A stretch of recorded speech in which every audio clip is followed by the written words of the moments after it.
Welcome to the Alpha Male 2.0 podcast. This is Alpha Male 2.0, freedom-focused lifestyle design for men, the freest lifestyle a man can live in the modern era.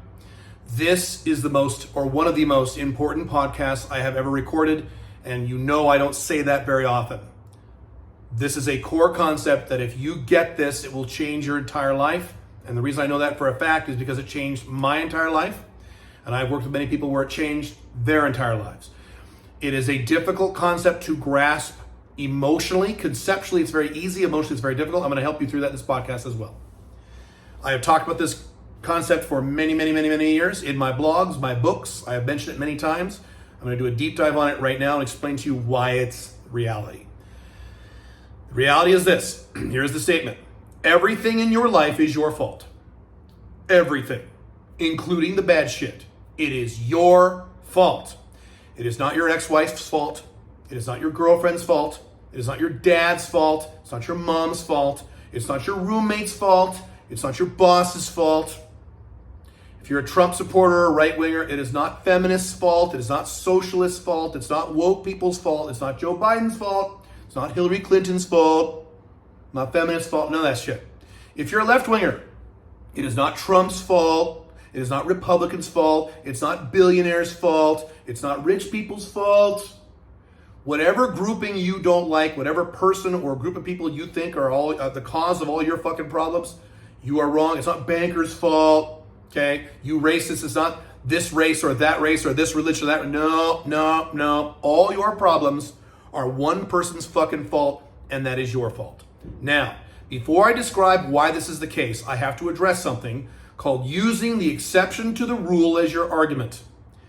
So I have said many times on the internet for many decades now, when you use the bizarre 1% exception to the rule as your argument, it means you don't have an argument. You have no point. So if I say to you, Asian men are shorter than white men, which is a factual statement, if you knee-jerk say, I know a guy from China who's Asian, he's 6'2", so you're wrong, you're an idiot. You don't hear how stupid you sound when you use the rare exception to the rule as your point, because it means you don't have a point. As I've said many times, the exception to the rule proves the rule. The fact you know one Asian guy who's really tall, and you remember him because this scenario is so unusual.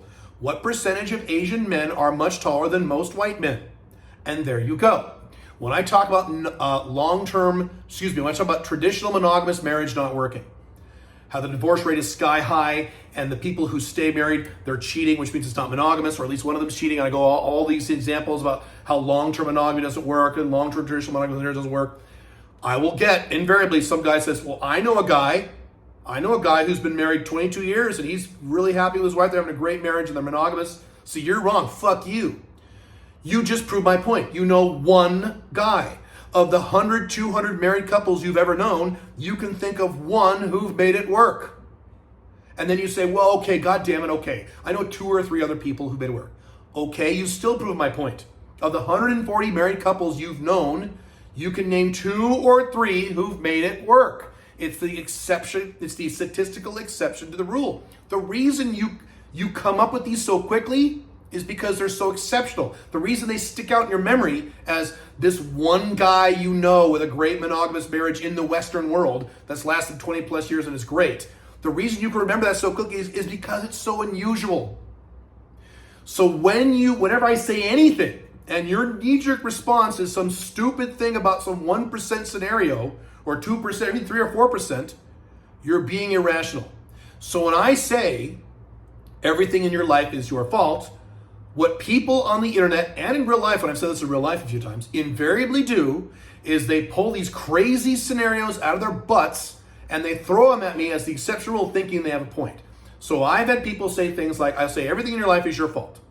And guys will say things like, oh, okay, so in the middle of the night, some guy breaks into your house and rapes your daughter. So it's your daughter's fault, right? What is the statistical probability of that occurring in the civilized world? Have you even ever heard of anyone you know personally where that's happened? No. You're pulling out the rare exception, 1% accepted rule to make your point, which proves my point.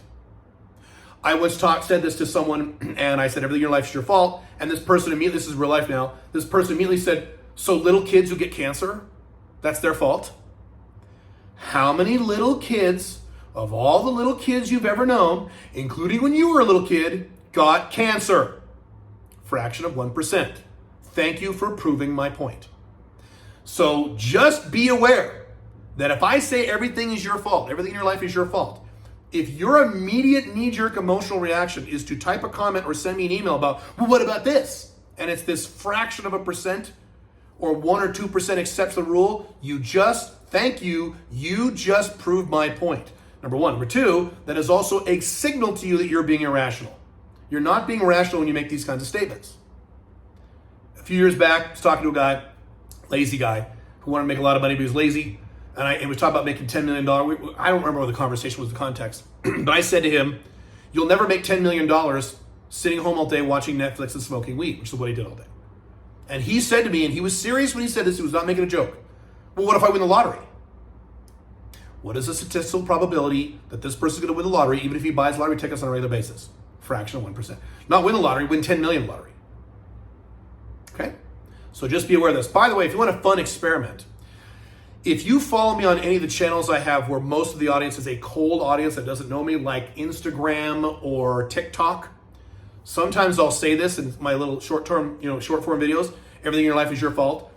Whenever I say that, read the comments from these random people on the internet who don't know who I am and have no context, and you will see a slew of fraction of 1% accept the rule points. Oh, right, so I walk outside my house and I get hit by lightning, that's my fault. What is the statistical probability you be? There you go. Okay. So now that I've gotten that out of the way, let me discuss and explain why everything in your life is your fault. Guys will say things like, for example, they won't say, what if my little kid gets cancer? But they will say, hey man, wait a minute. Fuck you. I just went through a horrible divorce. I just spent $80,000 in legal fees. I can only see my kids, every other weekend now. My ex-wife and I was a good husband. I was a good boyfriend.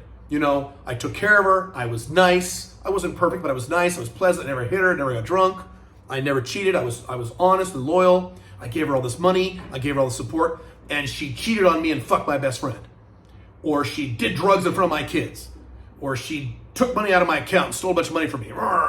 That's not my fault. That's her fucking fault. Wrong. That's your fault. Who married the bitch? Did someone force you at gunpoint to date and then have sex and then marry and then move in with this woman? Or did you do that of your own free will? You did it of your own free will, your decision. Caleb, I don't believe in free will. I believe in determinism and nihilism. I'll cover that at the end. So who chose to do that? You did, so it was your fault. I went through a divorce once, many years ago. You know why I went through that divorce? Because when I got married, I was 24 years old, a beta male, I didn't know what the hell I was doing. And I married her anyway, and I had all kinds of problems, and they were all 100% my fault. And when I got divorced, I said to my people, my friends, my family, hey, this is all my fault. And I had people close to me in my life at that time, around 2007 when I was going through this divorce, 2007, 2008, say, Caleb, no, she did this, and she did that, and she did this, and she did that. I said, I married her. And they went, well, yeah, but it was my fault. You don't want to use the excuse of, well, she was fine when we were dating, and then we got serious, and then we moved in, and then she became a total bitch. That's bullshit. And you know that's bullshit. That means there are a number of red flags that you ignored because you were horny. By the way, use that particular excuse all the time. I was dating this person was amazing, and then when we moved in or got serious or got married, this person transformed into a monster. You know who uses that excuse all the fucking time? Women. That is a very common women excuse. Well, when we were dating, she marries a guy who beats her up. Well, when we were dating, he was perfect. He was a perfect gentleman. No, he wasn't. There were all kinds of red flags you purposely ignored because you were in a state of high attraction, which means you're in a state of irrationality. You weren't making proper decisions. You were in NRE. I've talked about this in my books, my blogs, and everything else. Okay. Same thing with you. Same thing with me. When I was 24, 23, whatever, how old I was, when I was a young kid, young beta male, and I was dating the woman who later became my wife, there were all kinds. Today I remember there were all kinds of red flags coming off of her when we were dating that I just didn't pay attention to because she had blonde hair and a great ass. and we were having sex all the time. Nothing will make a man stupid with a pretty girl with blonde hair, great ass, and you're having sex all the time, right? Matter of fact, there's a whole scene in the movie Heat, right, where Hank Azaria is sitting there going, oh man, I don't know why I put up with that bitch. And Al Pacino goes, because she's got a great ass. You got your head all the way up it. It's a famous scene, right? And I remember watching that scene in the 90s, and I just thought it was funny. Today I watch this scene, I go, yep, that's how it works. Men get hypnotized. Now I'm using relationship examples. Your roommate stole, $600 from you, or you lent your roommate $600, won't pay it back. It's my roommate's fault. No, it's your fault. You don't have to live with him. You don't have to lend him $600. You could have moved somewhere else. You could have done something else. I remember years ago, and part of these concepts came from my dad. I remember years ago I was having financial trouble in my early 20s.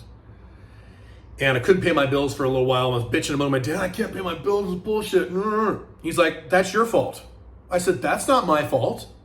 My income went down because of this, and at my work. I had no control of that. That's not my fault. And my dad immediately said, Caleb, you drive a really fancy sports car that costs you X amount per month. You don't have to drive that sports car.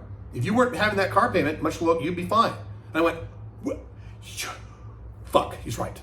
Everything in your life is your fault. Let me check my notes here. This is a good thing. The reason it's a good thing is because if everything wasn't your fault, if all of your problems literally were your mom's fault, or your roommate's fault, or Barack Obama's fault, or Joe Biden's fault, or whoever, if they were actually external factors enforcing these conditions upon you, you'd be fucked. There's nothing you could do, and you would be literally doomed to live a life of chaos and death and horrific. I can't talk. You'd be doomed to live a life of shittiness. This is what happens when you can't think of a word to say. Shittiness, right? Because you'd have no control over it. If everything in your life is your fault, if all the negative conditions of your life are indeed your fault because they are, this is true with you, true with me, then you can change it. This is good news. If you're 400 pounds and it's not your fault, you're gonna be 400 pounds the rest of your life until you die. But if you're 400 pounds because it's your fault, you can choose to lose the weight. What do I know about that?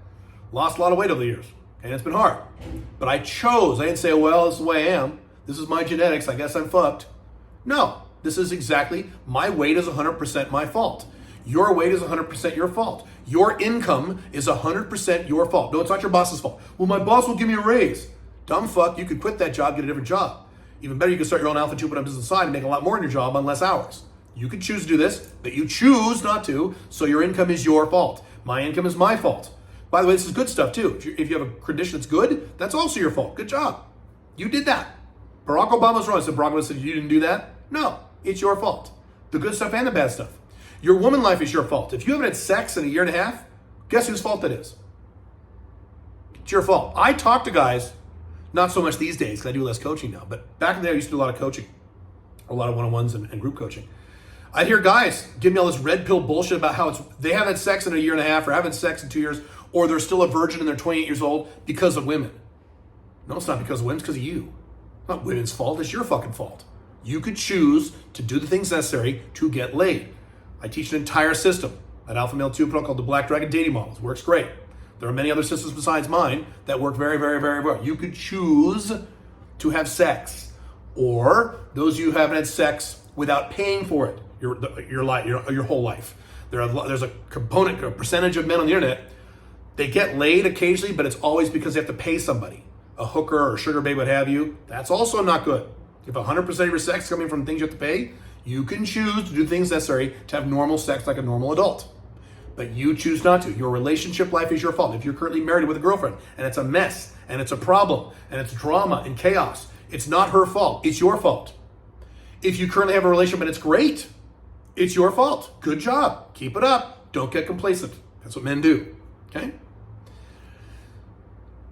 When you understand that everything in your life is your fault, that's where you draw a line and you step across it and become a whole new man. Because now you can change all of your conditions. That's happened to me. When I realized all of my problems were my fault. And I didn't hit this point until probably somewhere in my mid to late 20s. Because when I was in my early 20s, I was like many of you.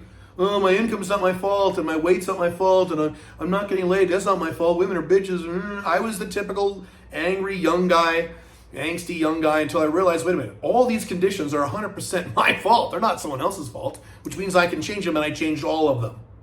Took a few years, but I did it. Now, we could argue about how difficult it is to change. That's a valid point. If you say, yes, it's my fault, but to get from this condition to the new condition is very hard work, that might be correct. I've talked about how most men, we have 3 areas, and of the 3 areas, you're probably naturally good at one of them and shitty at the other one. Or neutral at one, good at one, and shit at the other. That would be income, women, and fitness. So income, women, and fitness, most likely, most of you, there's one of those things you've done pretty well. Fitness, maybe you're good, maybe you're really fit because it comes naturally to you. Income, maybe you'll make a lot of money, it's come or women, it's come naturally to you. And you're really good at one of these things and the other 2 kind of suck or kind of neutral and you have to work at the other 2. So yes, if it's one of those weaker areas for you, it might take you more time. My weak area, so my strong area, by the way, was income. I was neutral with women and I'm bad at fitness. So I got my income up, worked on that, focused on your strengths for your weaknesses. Then I shored up my woman life. Now my woman life is at a scale of 1 to 10, it's an 11. And I'm still working my fitness, and I will never be 100% of my fitness because that's my weak area, but I can make improvements.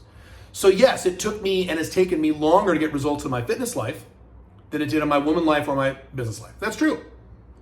But I still made the changes. I didn't sit there and make a bunch of excuses about, well, my body's like this, and I come from a fat family, and I have these horrible genetics, and I have a slow metabolism. Now, those things are all accurate, but those aren't excuses. It's still 100% my fault.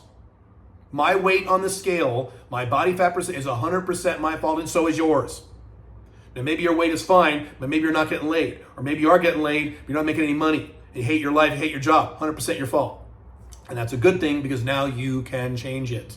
You never want to acknowledge that a negative condition in your life is someone else's fault because it takes the power away from you. And you certainly don't want to use these 1%, 2% exceptions to the rule because you're being emotionally irrational. Cool? Lastly, those percentage you say, no, it's not my fault because I'm a nihilist or I'm a determinist and there's no such thing as free will and I worship Sam Harris. And I have already done an entire podcast on that topic in this series. You can go back and look where I talk about determinism and nihilism. I address that.